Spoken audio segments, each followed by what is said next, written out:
This is actually the first time that I have given a version of this talk under the category of older person. So it is a first for me to realise, well, I've always realised that I have been in that category for quite some time, but to be actually given a talk as the older person is something else. So my experience of health and social care has been reasonably uneventful over my life until my partner's memory and orientation started causing her difficulties. Alzheimer's was eventually diagnosed. The journey to that diagnosis is of note in itself, but that is a different 10 minutes. A care package was put in place, and we used the direct payment system for a number of years and had money directly from the Health Trust for 8 months' salary costs a week for personal assistants to come into the house to provide social and educational opportunities for her. In addition, we had a couple of hours at the weekend with a domiciliary service to do something similar.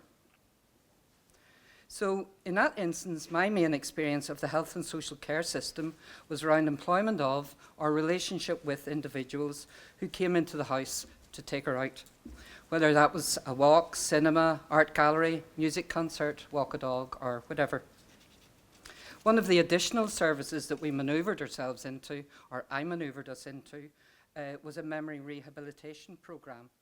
And one of the immensely supportive aspects of that service was that a professional health worker proactively contacted us and came out to the house after the programme was over to chat about how things were going.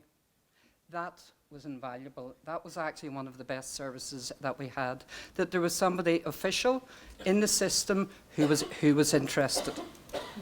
Now, a disadvantage in the situation with the Health Trust was that we were told that the file was closed after that needs assessment and care plan was, for both of us, had been put in place, and give us a phone call if you think there's anything else you think we can do was said. I eventually realised that what that meant was, if you think you need any of the other services that we have, contact us. It meant that there was no room for anything that wasn't already part of the system.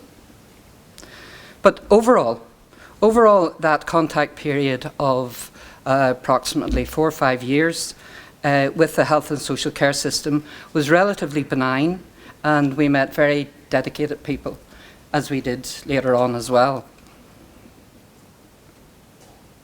The other important part of my interface with health services was shorter and was to do with hospital palliative care. My partner, Una, was a fit, active woman, and by this time she was well into mid-stage Alzheimer's with all the cognitive losses that entails.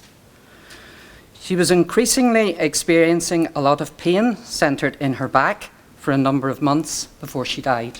She died 3 years ago.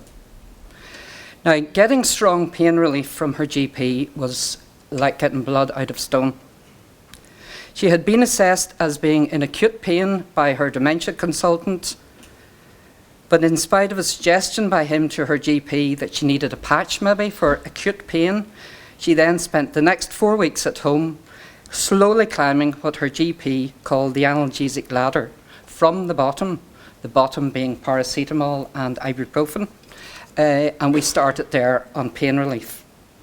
And nothing was effective during those weeks of effectively lowering her growing pain levels. Now, my dilemma in the situation was the balance in maintaining a good relationship with her GP, who is the gateway to most healthcare, and the struggle to access stronger pain relief for her. Now, training in the area of dementia and pain needs to be definitely prioritised. People with dementia do not overfixate on their pain, as was suggested to me. Neither was it her Alzheimer's that was making her wander around the GP surgery. It was simply too painful for her to stay seated for any length of time. So the problems of under-medication for pain and people with dementia, they're actually reasonably well documented in the research. So by the time she ultimately was admitted to hospital through A&E, I was at the end of my tether, as was she, around continuous pain. So in hospital, a diagnosis was made within 48 hours of secondary cancer in her spine, her liver, her lungs, her stomach, and there was an immediate entrance into hospital palliative care. And she died 19 days later in the hospice. Now, the hospice did manage to get her out of pain that the hospital seemed unable to consistently do, even though it meant that she didn't have the conscious death that she would have preferred. One of my many views on this period was to wonder why good practice in the hospice isn't more influential in the hospital palliative care system.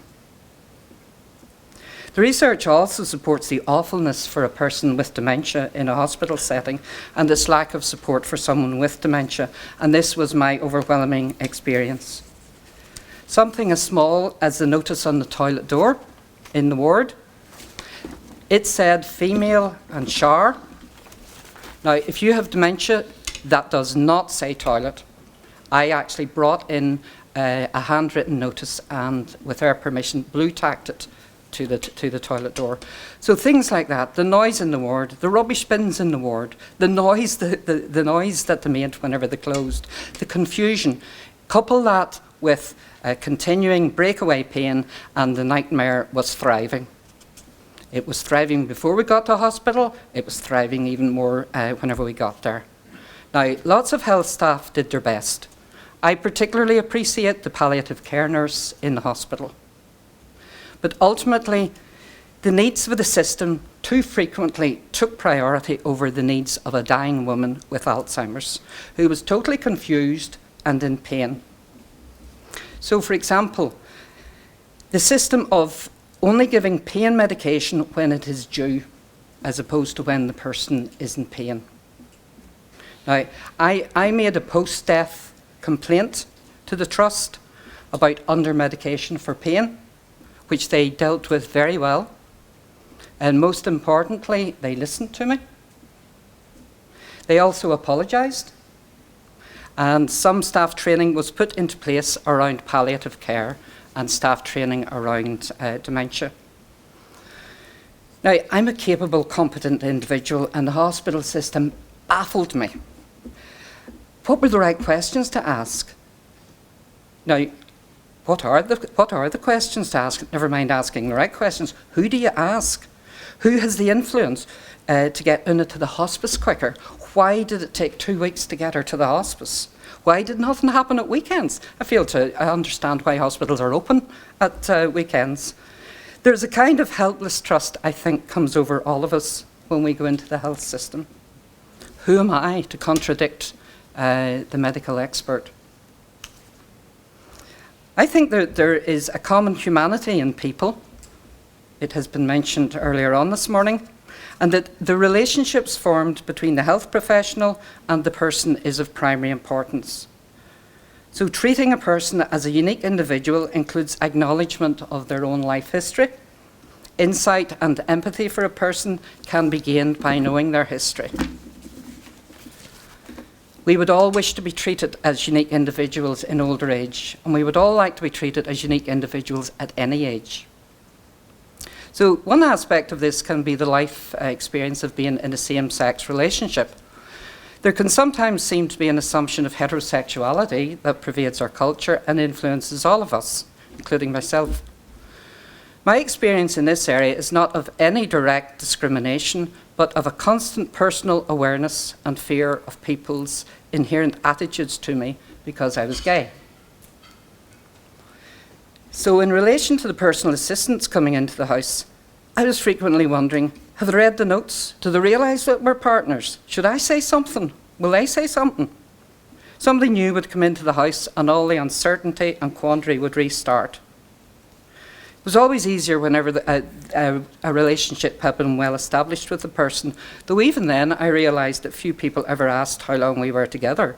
Nobody ever asked were we civil partners, or things that one might have asked a heterosexual couple in ordinary conversation. The social worker who regularly checked that the direct payment finances were being spent properly didn't actually know that we were civil partners until after Una's death. On the other hand, we certainly spent time with the memory rehabilitation OT chatting about our views on death.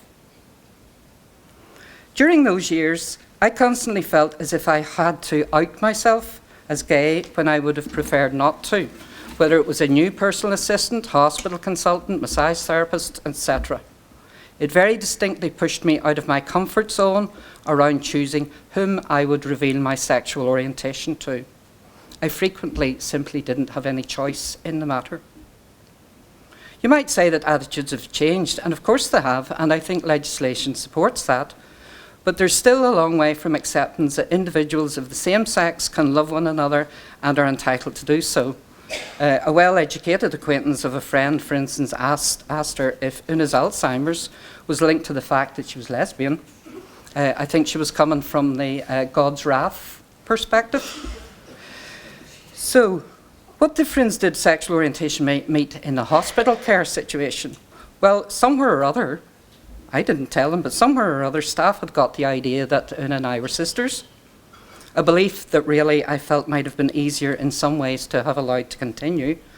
It feels as if it would have been a lot easier in a public hospital ward to comfort a dying woman with dementia and in pain if we had been sisters rather than lovers.